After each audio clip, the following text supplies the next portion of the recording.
कार्तिक मास महात्म्य कथा अध्याय 10। राजा पृथु बोले, हे ऋषि श्रेष्ठ नारद जी, आपको प्रणाम है। कृपया अब ये बताने की कृपा कीजिए कि जब भगवान शंकर ने अपने मस्तक के तेज को क्षीर सागर में डाला तो उस समय क्या हुआ।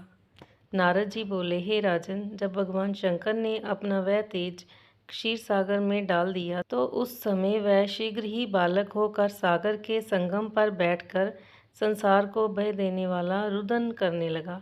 उसके रुदन से संपूर्ण जगत व्याकुल हो उठा, लोकपाल भी व्याकुल हो गए, चराचर चलायमान हो गया। शंकर सुमन के रुदन से संपूर्ण ब्रह्मांड व्याकुल हो गया। ये देखकर सभी देवता और ऋषि मुनि व्याकुल होकर ब्रह्मा जी की शरण में गए और उन्हें प्रणाम करके उनकी स्तुति करने लगे। उन सभी ने ब्रह्मा जी से कहा, हे पितामह, ये तो बहुत ही विकट परिस्थिति उत्पन्न हो गई है। हे महायोगिन, इसको नष्ट कीजिए। देवताओं के मुख से इस प्रकार सुनकर ब्रह्मा जी सत्यलोक से उतरकर उस बालक को देखने के लिए सागर तट पर आए। सागर ने ब्रह्मा जी को आता देखकर उन्हें प्रणाम किया और बालक को उठाकर उनकी गोद में दे दिया। आश्चर्यचकित होते हुए ब्रह्मा जी ने पूछा, हे सागर, ये बालक किसका है? शीघ्रतापूर्वक कहो। सागर ने विनम्रता पूर्वक बोला, प्रभु, ये तो मुझे ज्ञात नहीं, परंतु मैं इतना अवश्य जानता हूँ कि ये गंगा सागर के संगम पर प्रकट हुआ है। इसलिए हे जगतगुरु, आप इस बालक का जात कर्म आदि संस्कार करके इसका जातक फल बताइए।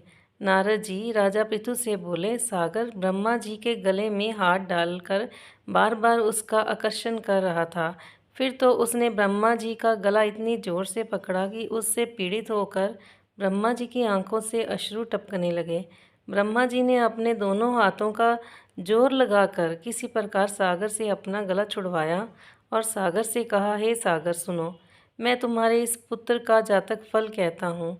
मेरे नेत्रों से जो ये जल निकला है, इस कारण इसका नाम जलंधर होगा। उत्पन्न होते ही ये तरुण अवस्था को प्राप्त हो गया है, इसलिए ये सब शास्त्रों का पारगामी, महापराक्रमी, महावीर, बलशाली, महायोद्धा और रण में विजय प्राप्त करने वाला होगा। श्री कृष्ण गोविंद हरे मुरारी, हे नाथ नारायण वासुदेवा, हे नाथ नारायण वासुदेवा, हे नाथ नारायण वासुदेवा।